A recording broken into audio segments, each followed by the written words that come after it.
Welcome to our channel. Today we how to backup HubSpot forms submissions using webhooks to storage. Detailed guide step by step clearly.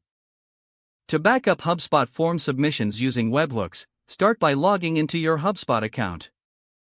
Navigate to the Marketing tab on the dashboard. Select Forms from the drop-down menu. Identify the form for which you want to set up backup submissions. Click on the form name to open the form editor. In the form editor, locate the Actions menu in the upper right corner. Select the Webhooks option from the drop-down. Toggle the webhook feature on. You will need a webhook URL, so prepare to create an endpoint. Choose a server or service to handle the incoming webhook requests.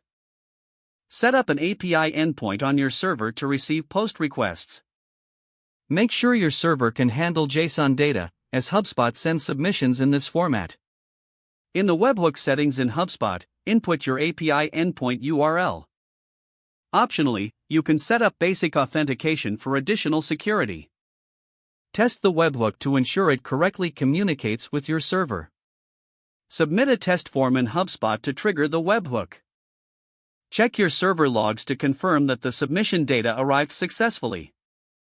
Once you confirm the webhook is working, implement necessary error handling in your server code.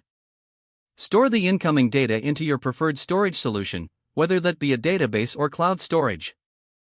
You can format the data as needed before saving it.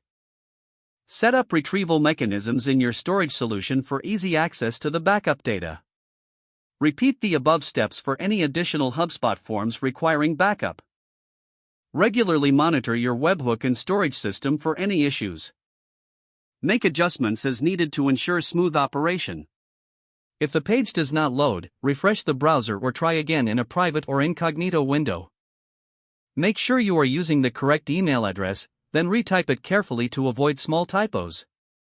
If your password is not accepted, use the reset option and create a new strong password you can remember. Check your spam folder for verification or security emails, then complete any requested confirmation steps. Don't forget to like this video and subscribe to our channel for more step-by-step tech guides.